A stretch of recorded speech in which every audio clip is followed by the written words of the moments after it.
C'est bon là? On y est? D'accord, c'est parfait. Eh oui, eh oui, eh oui. Difficile d'avoir une liaison. Je ne sais pas si ce sont les vents, les pluies qui font que ça se passe pas trop bien au niveau de la connexion, mais en tout cas on est là. Et de toute façon, vous qui me regardez en ce moment, vous êtes en replay. Alors je vous salue et je vous remercie d'être là, encore présent comme d'habitude.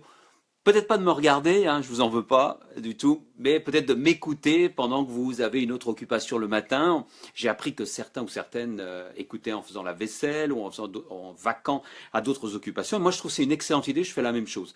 J'écoute souvent des choses comme ça, des podcasts ou même des vidéos, hein, des vidéos, j'ai pas envie de regarder. Eh bien, je fais comme vous. Donc, en tout cas, merci de consacrer quelques minutes de votre temps à écouter ou regarder ce que je raconte. Et aujourd'hui, on va raconter des choses un petit peu différentes.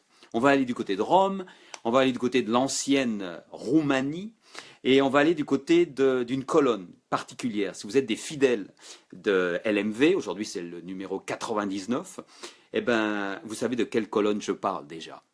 Parce que j'ai hésité pendant un petit moment, et puis finalement je me suis dit, on va le faire. On va le faire. Je vous explique de quoi il en retourne dans quelques instants. C'est pas grave, prenez votre temps. Et salut à ceux et celles qui sont en direct, hein. Il y en a quelques-uns qui viennent d'arriver, dont Maribo, que j'aperçois. Là-bas, tout au bout, du côté du Québec. Et oui, Maribo, salut à toi. Tiens, on va attaquer tout de suite avec des photos splendides, hein. Lily, tu nous fais que des photos splendides. Je suis obligé de te mettre pratiquement à te choisir parce que chaque fois c'est. Regardez-moi ce cliché magnifique qui ne rend bien sûr pas bien à l'écran, mais qui rendra mieux si je le mettais sur la page Le meilleur est à venir. Tiens, salut Lily, justement, on parle de toi. Salut Rémi, salut Christophe. Eh oui, elle est belle, hein. Elle est belle, hein. C'est un magnifique cliché. Regardez-moi ça. Toute la douceur de vivre dans cette petite plante. C'est quoi? C'est les dents de lion, ça, ouais, hein, c'est ça, c'est la fleur des dents de lion. Salut Claire! Ah bah Claire aussi, on va parler de toi indirectement. C'est un numéro un petit peu spécial aujourd'hui. Je ne vais pas faire le même genre d'histoire que d'habitude. Mais délectez-vous avec cette photo de Lily qui est absolument magnifique. Il faut à tout prix que je la mette. Tiens, je devrais même me cacher pour vous la montrer en entier. Il faut à tout prix que je vous la mette sur la page Le meilleur est à venir. Christophe, oui, pour une fois que je suis en direct, je fais la paperasse. Bah vas-y, fais ta paperasse, hein. J'espère que je ne vais pas te faire des erreurs. Léa, salut Léa, ça va? Oui. Dents de lion, oui, parce qu'en anglais on dit dandelion. Pissenlit. Ah oui, les pissenlits, voilà, ouais, exactement. Les pissenlits, c'est moins joli, hein. Les pissenlits, mais c'est joli. C'est surtout très beau lorsqu'on les prend comme ça et qu'on les souffle, hein. Tout est éphémère dans la vie. Mais Moritori, etc., etc. Allez, on y va. Qu'est-ce qu'il y a de beau aujourd'hui? Oh, écoutez, de la politique, hein. J'ose même pas. J'ose même pas. Il y a un truc qui est génial. Alors, attendez. Je ne sais pas si je veux pas tout vous mettre, parce qu'il y a vraiment trop de choses. Ah, j'ai trouvé celle-là de Monsieur Mateuil. Monsieur Mateuil sur Twitter. Regardez ce qu'il nous met là. Regardez d'abord là. Sondage, Alain Juppé en tête. Et ce qu'il raconte, je ne sais pas ce qu'on a fait de notre démocratie, mais à 2 mois de l'élection, le candidat en tête des sondages n'est pas candidat. C'est vrai ça. C'est fou, hein? C'est fou. Il s'en passe des choses, hein, quand même dans ces élections. C'est du jamais vu. C'est du jamais vu. Alors bien sûr, j'ai un peu de retard parce que j'ai pas suivi ce qui s'est passé ce week-end. Donc, Fillon outragé, Fillon brisé, Fillon martyrisé. Je ne sais pas faire de Gaulle, mais Fillon convoqué. T'auras beau faire le malin sur le Trocadéro, tu seras quand même convoqué. Eh ben, il n'y a pas de raison. Non mais qu'est-ce que c'est ça? Pas de passe-droit. Et puis pourquoi pas? On parle souvent de revenu universel pour tout le monde, vous savez, Hamon et Mélenchon. Mais on ne veut pas du revenu universel. Nous, ce qu'on veut, c'est des emplois fictifs, comme tout le monde. Je ne sais pas qu'est-ce qui a fait le dessin, j'arrive pas à lire son nom, mais c'est bien. Mort de rire, le Fillon. Ouais, Rémi. Et Rémi qui attaque sa deuxième saison du MSB, hein, on en a parlé. avec. Mais tu nous as pas dit ce que tu allais. C'est quoi ton entreprise? Ou tu gardes le mystère? Alors, ça va être comme une série TV, ça, hein. Ça va être bien.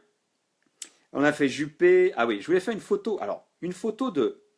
Ah, ça, c'est incroyable, ça. Alors, je l'ai redécoupé, les pas belles. Regardez, ils sont tous les deux ensemble, ils ont l'air contents. Mais, de quand date cette photo? Je vous le montre tout de suite. Mais regardez-moi ça.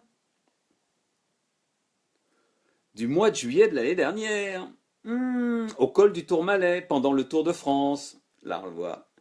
Dites donc, ils étaient déjà copains à l'époque. Pourtant, ça n'avait pas l'air. Je me demande. Je me pose juste des questions. Rémi, tu me dis l'épisode 1, l'épisode 2 sont sortis. Ah bah, il faut que je les voie, j'ai pas vu passer. Mais j'irai voir, hein, sur le MSB Show. Au moins, tu nous dis de ce qu'est l'entreprise, hein, ce que vous allez faire, l'aventure, la belle aventure dans laquelle vous vous lancez. Ça va être intéressant de suivre, hein, parce qu'une start-up like this, comme ça, c'est bien. Oh, une photo sympa, allez, de Macron, regardez. New Holland, ah ben, le Nouvelle-Hollande. Salut Claude. D'accord Rémi, ok, super. Pas mal comme photo, hein. Eh oui, c'est ce qu'il faut, c'est ce qu'il faut, c'est ce qu'il faut. Alors, allez, on va faire un petit peu de. On va arrêter un petit peu de. Ah si, une sur Ciotti, on dit Ciotti, Eric Ciotti,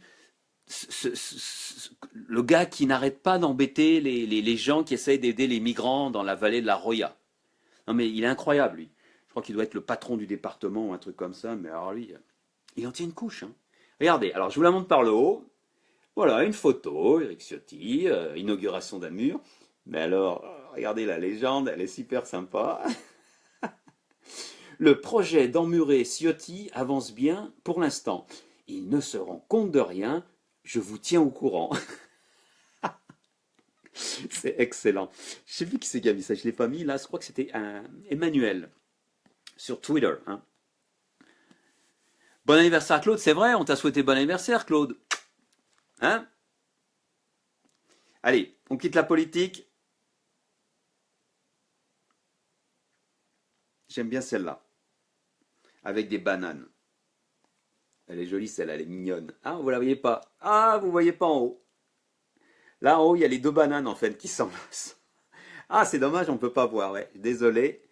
Mais je la trouvais super mignonne, l'histoire des deux bananes. Il faudra vraiment que je trouve un moyen de mettre directement les photos sans que j'ai à utiliser l'iPad parce que c'est pas pratique. Surtout en voyage. Alors, une autre ici. Vous savez que j'adore aussi quand on prend les noms de marques. Vous savez, cette technique qui s'appelle. C'est un jeu, hein, mettre des noms de marques et mettre un mot devant, un mot derrière, et ça crée une autre phrase ou une expression. Celle-là, elle est géniale, hein. J'ai ri aux éclats lorsque j'ai vu. Je dis rien. Ah, bah zut alors, vous voyez pas? Ah, bah on voit rien. Bah, c'est dommage, ça. Comment je peux faire? Comme ça? Non, non. Ah bah ouais. Là, il y a écrit donc toi. Il y a écrit toi. T-O-I.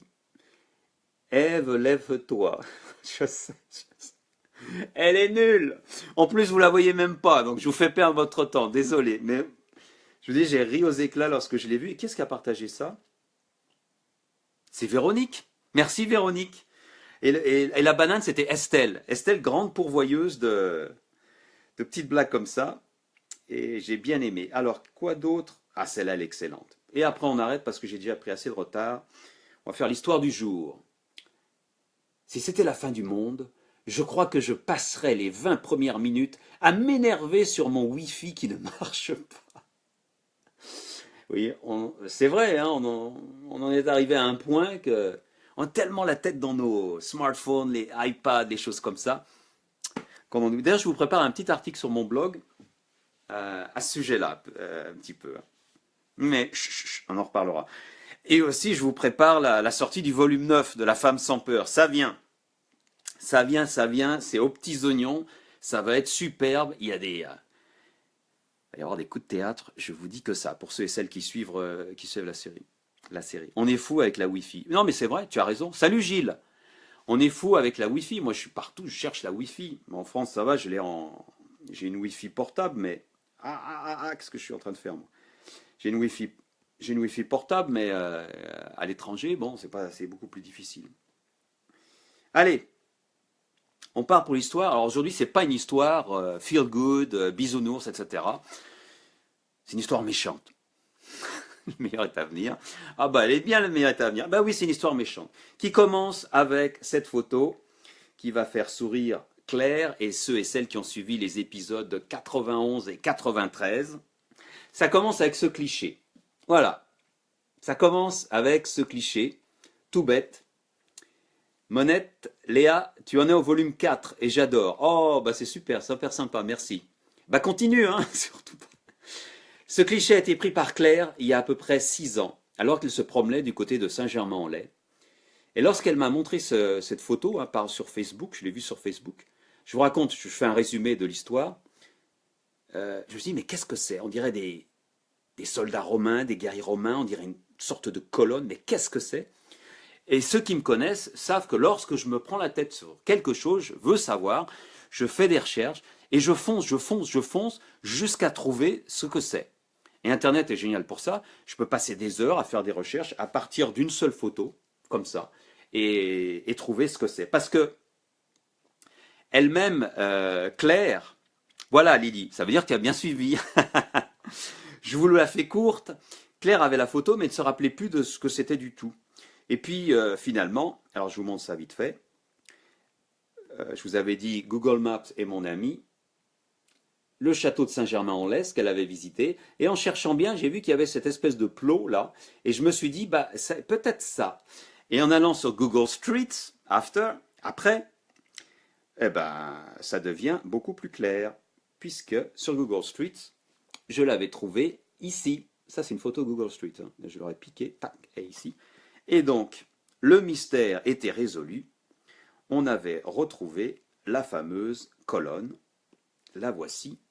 La voilà, dans les jardins du château de Saint-Germain-en-Laye, le musée des arts médiévaux, enfin qui vont plus loin, de l'antiquité des arts médiévaux, qui se trouve à Saint-Germain-en-Laye, dans la partie du château qui se trouve là. Mais moi, j'en avais pas assez. Je voulais savoir qu'est-ce que c'était. Et c'est le musée qui m'a répondu, j'ai envoyé un mail, et il m'a dit, c'est la colonne Trajane, ou la colonne de Trajan. Évidemment, la colonne de Trajan, je connaissais, mais j'avais envie d'en savoir plus. Et donc, je suis allé à Rome, enfin. Je suis allé à Rome grâce à Internet, comme d'habitude, et c'est assez sympa. Et lorsque j'ai quand même commencé à me renseigner sur la colonne de Trajan, là, je me suis dit, c'est quand même quelque chose. Elle est magnifique, cette colonne. Mais pourquoi il y a une colonne? Qu'est-ce qui s'est passé? Qui est Trajan? Qui est ce gars-là? Regardez ce magnifique cliché de Rome. Vous avez le forum romain ici, et cette fameuse colonne qui est là depuis 1900 ans, pratiquement. 1900 ans. Alors pourquoi il y a cette colonne qui est là? Bah, Trajan d'abord. Trajan, c'est l'empereur. Sans doute l'empereur romain sous lequel l'étendue de Rome a été la maximum, de l'Empire romain. C'est lui qui l'a étendu au maximum. Après, ça a commencé à se réduire. Mais c'est sous son règne que l'Empire romain a atteint en quelque sorte, entre guillemets, son apogée. Donc c'est quand même quelqu'un d'important. Mais pourquoi cette colonne? Qu'est-ce que ça fait là, cette colonne? Alors il y a plusieurs hypothèses. Et vous allez voir que moi je trouve ça intéressant. Je ne sais pas si vous allez trouver intéressant. Merci Claire, oui, merci Léa. Mais vous allez voir que moi je trouve ça vraiment très intéressant. Alors, il y a eu une guerre. Trajan a fait une guerre. Il a fait une guerre face à des gars qu'on appelle les Daces. Moi j'aime bien dire les Daciens, et pas les Déchiens, mais on dit les Daces. Désolé, moi j'aime bien dire les Daciens, mais on va dire les Daces. Et les Daces, c'était un peuple qui se situait sur l'actuelle Roumanie. Et c'était un peuple considéré comme barbare par les Romains, mais qui en fait qui avait une culture très avancée et qui était riche. Il y avait beaucoup de mines d'or. Et donc ça intéressait évidemment les Romains. Un empire, il faut de l'argent. Hein. C'est comme tout, c'est comme pour une élection, c'est comme pour faire de la pub, faire de la propagande, il faut de l'argent. Et les Romains, ça les intéressait ça. Mais les Daces étaient quand même de sacrés guerriers. Et donc, c'était pas facile d'aller comme ça. Et donc, on avait signé des accords. Alors, vous êtes avec nous, vous nous protégez, vous êtes la frontière intérieure, et on vous attaque plus, et c'est bon. Donc, tout ça sous le règne de Trajan. Et Trajan signe cet accord, mais les Daces ne sont pas d'accord. Et ils attaquent encore les colonnes romaines, etc., qui se baladent par là. Alors, Trajan dit, j'en ai assez. Il y en a marre. On va leur faire une guerre, et on va leur montrer qui on est. Ça se passe en 101. 101 de notre ère. Donc en 101, Trajan décide d'attaquer le roi Décébal, joli nom, Décébal, comment vas-tu? Décébal, le roi des Daces, et toutes ses troupes. Et les Romains sont victorieux.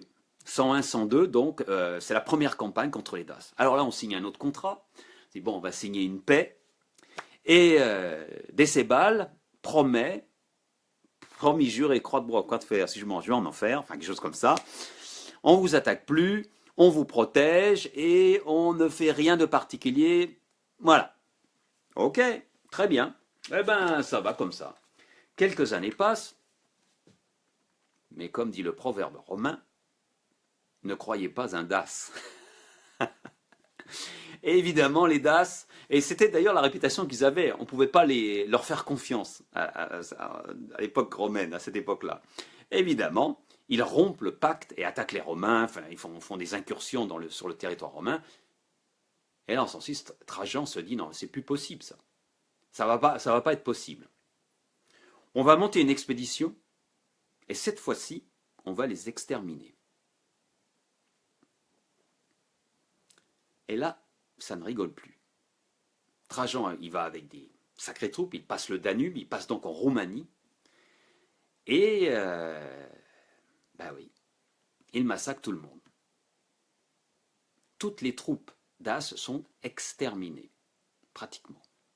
Selon les légendes, ce qui a été écrit par tous ceux qui ont écrit ce qu'on appelle les panégyriques, je ne sais pas si je le prononce bien, les panégyriques, c'est-à-dire les bouquins La gloire de l'empereur, ils disent par exemple qu'ils ont ramené près de 10 000 Daces pour servir de gladiateurs dans des jeux romains pour célébrer cette victoire, qui ont duré 123 jours au retour de Trajan à Rome. Bon, c'est un panégyrique, hein, il y a peut-être un petit peu d'exagération. C'est un petit peu comme Fillon qui dit sur le Trocadéro, nous étions 200 000, hein, alors que alors que le Trocadéro ne peut contenir qu'à peu près 50 000 personnes. Donc, dites-vous bien que pour Trajan, c'est la même chose. Hein. C'est pas le même combat, mais c'est la même chose. Donc, quoi qu'il en soit, le roi, d'ailleurs, le roi Décébal, le roi des Daces, ne sera pas pris vivant. Il avait l'honneur. Il s'est fait seppuku, on dirait en japonais, c'est-à-dire qu'il s'est fait harakiri en se coupant lui-même la tête, paraît-il. Bon, alors c'est pas harakiri, c'est pas le ventre, mais c'est un peu la même chose. Donc voilà. Et donc, les troupes sont exterminées, etc. Et les soldats romains reviennent donc à Rome, triomphant. Vous connaissez le triomphe à chaque fois qu'un empereur revenait. Trajan est célébré comme un dieu, hein, c'était toujours le cas. Et d'ailleurs, après avoir massacré tout le monde dans l'ancienne Dacie, on va dire, d'ailleurs Dacia, la marque de voiture, hein, voilà. Qu'est-ce qu'on a mis en Dacie? Eh ben, on a mis des vétérans romains, c'est-à-dire que les retraités des troupes romaines qui prenaient leur retraite et ont donné un pactole, ils s'installaient sur une colonie romaine ou une province romaine nouvelle, pour romaniser en quelque chose. D'où le nom, ah je suis content de moi, Roumanie. Voilà, ça vient de là, tout simplement. Mais à Rome, revenons à Rome, c'est ça qui est le plus important, parce que l'air d'ailleurs, on n'a toujours pas parlé de la colonne Trajan. Eh oui, il faut bien qu'on en parle un petit peu. Eh bien, j'y viens. Trajan revient donc à Rome. Rappelez-vous, la Dacie, l'ex-Dacie maintenant, qui est une province romaine, était très riche. Il y avait des mines d'or, des mines d'argent, etc. Et les Daces étaient des orfèvres et avaient de magnifiques pendentifs, qu'on retrouve toujours d'ailleurs dans des tombes, qu'on continue à retrouver. Les Roumains, peut-être un petit peu trafic, je ne sais pas, mais si je sais. Mais ben voilà, ils ramènent un trésor pas possible. Et cet immense trésor, c'est d'ailleurs, c'est considéré comme, de toutes les campagnes romaines réalisées, de tous les empereurs romains, celle qui a ramené le plus d'argent, le plus d'or à Rome. Et qu'est-ce que va faire de toute cette manne Trajan? eh ben, il va construire quelque chose à sa gloire. Ben quoi? C'est normal, propagande, pub, etc. Et c'est ainsi qu'il crée au centre de Rome ce qu'on connaît maintenant comme le forum. Le forum avec ses bibliothèques, etc. Tout ce qu'il y avait à l'époque, si vous avez visité Rome et les ruines, eh ben, c'est grâce à Trajan, en grande partie. Tout ce qui est forum, c'est grâce à Trajan. Et au coin du forum, il y a la fameuse colonne de Trajan. Ben oui, il fallait quand même penser à lui. Alors, mais cette colonne, pourquoi une colonne? Et pourquoi cette hauteur? Et pourquoi là? Eh bien, tout simplement parce que pour construire le forum, il y avait des collines, et on a creusé entre deux collines des Romains, vous savez, parmi les 7, et ils ont fait un trou. Et ça, c'est pas bien de faire un trou dans une colonne. Les colonnes sont sacrées. Donc on peut pas faire des trous. Et lorsqu'on fait un trou, il faut s'excuser auprès des dieux. Et qu'est-ce qu'on fait pour s'excuser? Eh bien, on monte une colonne qui a exactement la hauteur de la colline qu'on a enlevée. Et c'est pour ça que cette colonne de Trajan fait 44 mètres. Enfin, on le suppose. Tout ça, bien sûr, à prendre avec des pincettes parce qu'il y a personne qui peut témoigner. Et on suppose que c'est pour ça que la colonne a 44 mètres. On suppose aussi que c'est pour apaiser les dieux ou leur s'excuser d'avoir fait un trou pour creuser le forum, etc. Cet immense, comment dire, j'allais dire centre commercial, mais c'était un petit peu ça à l'époque, c'était le centre commercial des Romains, à la gloire de Trajan. On construit la colonne, et Trajan meurt en 117. Immédiatement, le Sénat romain dit, attention, on va en faire le tombeau de Trajan, et après de sa femme qui s'appelait Plotina. Pas de mauvais jeu de mots, s'il vous plaît. Et donc, on met leurs urnes dedans, etc. Donc leurs urnes funéraires sont dedans, dans cette colonne. Les années passent, les siècles passent, Rome disparaît, et évidemment, le forum, tout commence à s'écrouler, les urnes avec les sangs disparaissent, etc.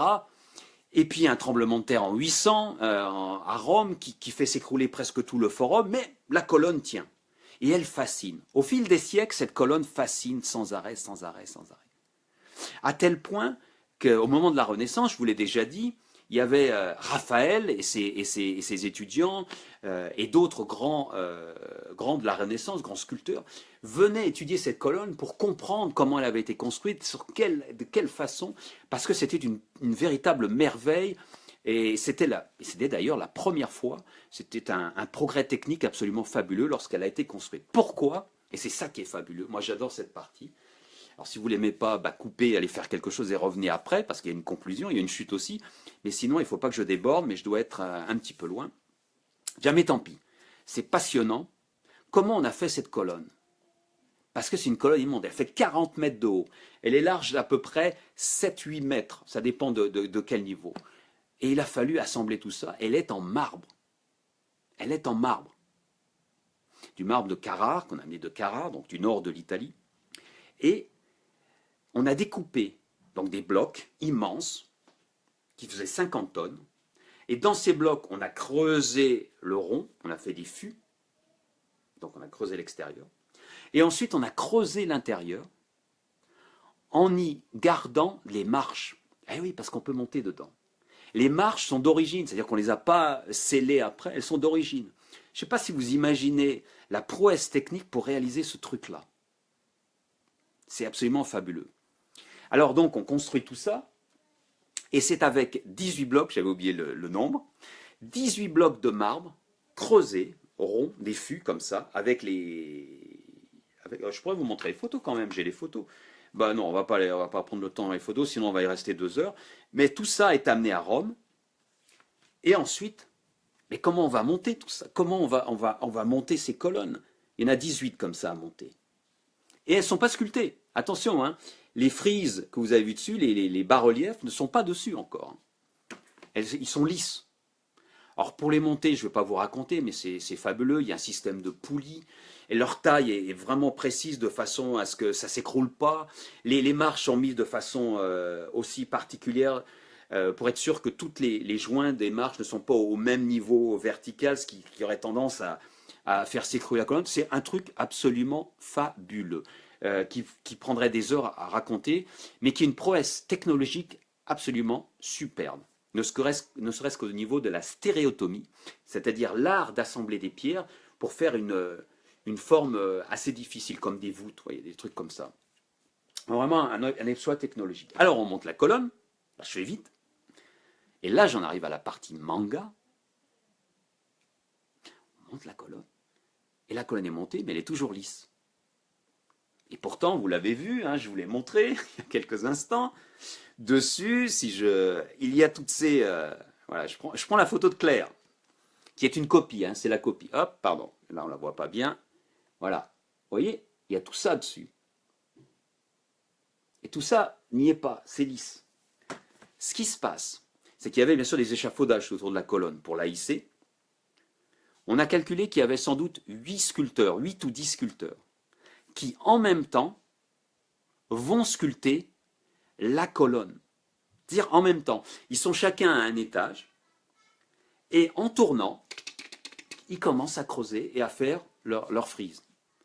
Alors on ne sait pas du tout comment ils sont organisés. Si la frise et les bas-reliefs étaient préparés à l'avance et ils faisaient des copies, ce qui paraît peu probable, mais on pense qu'ils ont plus eu, il y a eu beaucoup d'inspiration sur le moment, sur le vif, avec des consignes quand même données par les mecs qui dirigeaient ça, hein, tout simplement. Mais c'est ça qui est fou, c'est que les gars se sont mis à 8 ou 10, et ils ont commencé à sculpter. Allez, on y va, tac, tac, tac, tac, et de jour en jour, ils montaient, parce que regardez la frise. Elle monte, elle tourne autour de la colonne, et ça va faire une sorte de guirlande ou de frise, une vraie frise, qui tourne autour de la colonne, et ça, c'est assez fabuleux. Il faut que je vous donne les nombres, parce que si on la déroulait, elle ferait près de 200 mètres de long. Elle fait 200 mètres de long si on la déroule, et on l'a déroulée, je vais vous dire pourquoi plus tard, avec 155 scènes en tout, et plus de 2500 personnages qui apparaissent. 55 fois, c'est Trajan. Ah, il est 55 fois dessus. C'est normal, c'est le héros. C'est lui qui doit être dessus. Et ça, c'est tout à fait normal. Alors, je vous parlais de manga, pourquoi? Parce que ça se lit comme une bande dessinée. Alors, vous allez me dire, ça doit être dur de lire d'en bas. Ben, oui et non, parce qu'il y avait, de chaque côté, il y avait des bibliothèques, de chaque côté de la colonne, qui n'existent plus. Et donc, on pouvait monter aux étages pour voir un petit peu. Mais les ingénieurs, et les artistes et les architectes ont pensé à tout, puisque la colonne est plus petite en bas, au niveau des frises, et elle s'élargit en montant, ce qui fait qu'on l'a au mieux. C'est un petit peu comme la dédicace. Attendez, je dois la voir là, la dédicace. Vous savez, on met toujours une dédicace en bas de la colonne. Bon, c'est en latin, évidemment, mais regardez bien. Celle-là, elle se trouve au bas de la colonne, mais déjà un peu en hauteur. Est-ce que vous remarquez, je ne sais pas comment la voir, quelque chose de bizarre? Donc c'est Senatus Populus Coe Romanus, Imperator César, blablabla. On dit, c'est Trajan, hein, c'est dédié à Trajan, etc., etc. Mais regardez bien. Si vous remarquez, les lettres du haut sont plus grosses que les lettres du bas. Et pourquoi? Vous le savez sans doute, ou vous le savez peut-être, je ne sais pas. C'est-à-dire que comme l'inscription était en hauteur, on la voyait d'en bas.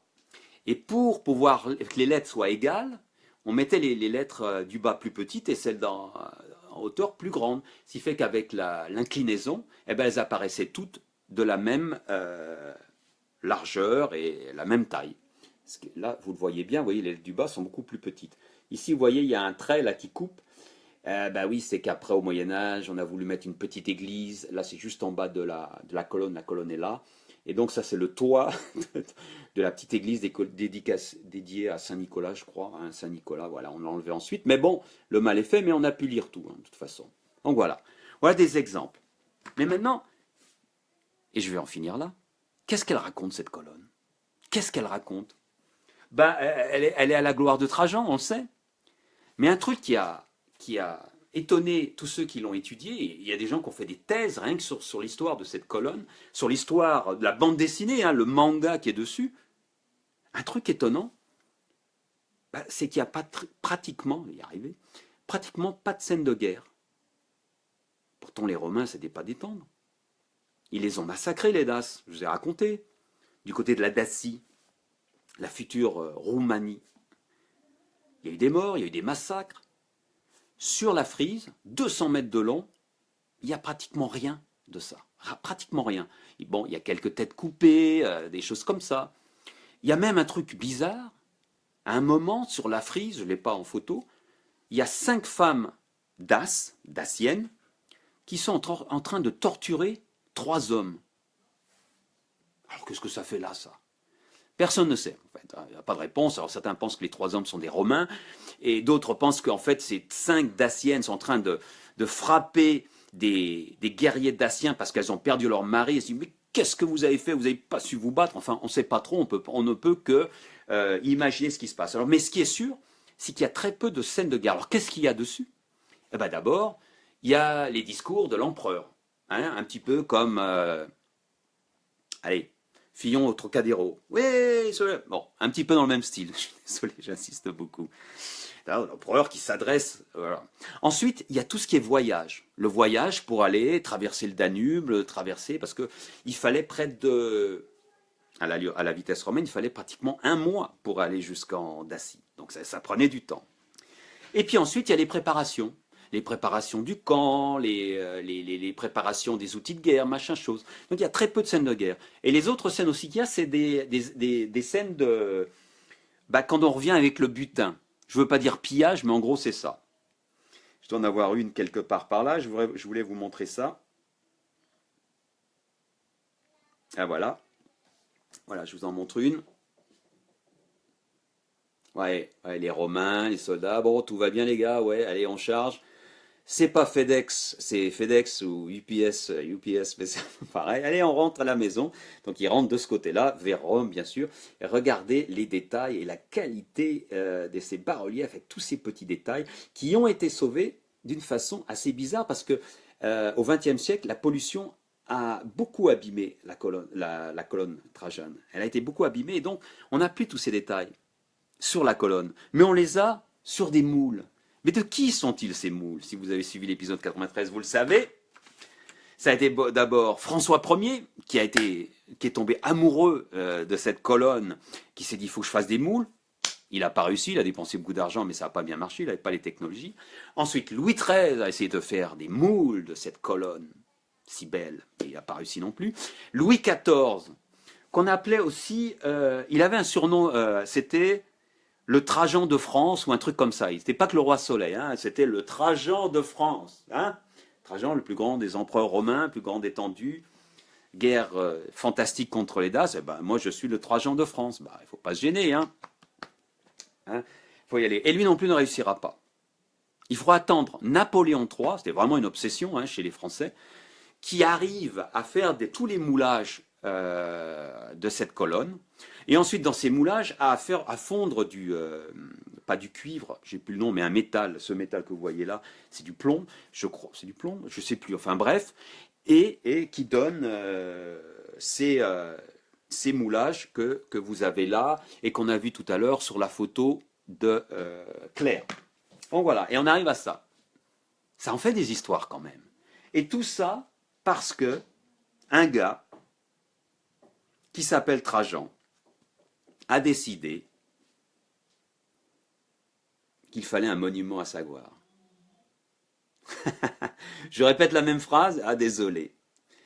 Alors Trajan, c'est bien, il est bien, c'est un bon gars, hein, un bon empereur, il a fait de belles choses, ben, il nous a légué le forum et surtout cette belle colonne que l'on voit. Et Trajan, c'était un mec qui en voulait. On va arrêter de parler de la colonne quelques instants. Et je me suis dit qu'en finissant... Ah si, quand même, je vais vous montrer quelque chose. Parce que la colonne, on la voit comme ça, mais pour vous dire que c'était vraiment une bande dessinée, on a reconstitué la colonne comme elle était à l'époque de Trajan. Regardez comme elle était. Elle était comme ça, la colonne de Trajan. Elle était en couleur. Et vous voyez, elle est en train de grossir, on le voit un petit peu là. Elle était en couleur. C'était comme une bande dessinée. Un manga avant l'heure. Et tout ça... Donc je vous ai dit, j'ai oublié, c'est vrai que je dois vous dire ça. Pourquoi il n'y avait pas de scène de guerre dedans, ou très peu? C'est parce qu'on pense que on voulait que les soldats romains ne soient pas détestés par la population romaine, celle de Rome, qui avait toujours peur des soldats romains. Vous Vous savez, franchir le Rubicon. C'était toujours un danger lorsque les soldats, les légions romaines franchissaient le Rubicon. Ça veut dire qu'il allait y avoir un coup d'État, ça veut dire qu'il allait y avoir un Jules César ou quelque chose comme ça qui allait se produire. Donc là, Trajan a choisi de montrer sa gloire, mais aussi de dire, écoutez, on ne fait pas de mal, on s'installe, c'est une nouvelle colonie, vous voyez, on ramène de l'or, mais tout s'est bien passé, on n'a pas été méchant, ce qui n'est pas du tout le cas. Donc voilà, hein, propagande, propagande comme d'habitude. On finit avec la citation, puis je vais vous quitter parce que je vous tiens... Oui, c'est assez magnifique hein, en couleur. Ouais. On va finir avec la citation.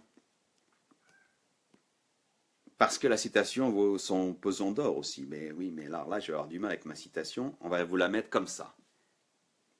Évidemment, vous ne la voyez pas. Bon, bah alors, on va essayer comme ça. Ah là là, les joies du direct. Oui, bah oui, là, on voit rien du tout. Bah, je vais vous la lire, hein, tant qu'à faire. Alors, on ne pense pas qu'elle soit signée Trajan, mais d'un de ses panégyriques, Pline le Jeune, qui lui a fait dire ça. La prospérité montre les heureux, l'adversité montre les grands. Les grands par la taille, la colonne, c'est moi. Je suis l'empereur, mais je monte dans la colonne et je deviens un dieu en haut. Mais c'est aussi valable pour nous. Et ça a un rapport avec l'article que je vais publier c'est marrant, hein, sur mon blog dans quelques jours. C'est vrai que c'est facile d'être heureux lorsque tout va bien. Mais c'est dans l'adversité qu'on voit qui en a, qui est grand, et qui ne verse pas dans la négativité tout de suite, ou dans le poor me, c'est-à-dire whining, c'est-à-dire c'est quelqu'un qui se plaint, tout va mal, machin chose, ou qui râle. Alors pensons-y. On n'est peut-être pas des Trajans, Fillon non plus, mais on est des êtres humains. Et même si on ne va pas conquérir un territoire comme la Dacie, qui est un territoire très riche, on peut conquérir nos peurs et nos rêves. Et c'est tout le mal que je vous souhaite. Pensez à la colonne Trajan. Allez, bonne soirée. Je suis resté très longtemps aujourd'hui. J'avais tellement de choses à dire sur cette belle histoire que je me suis laissé aller. Au revoir et merci Trajan.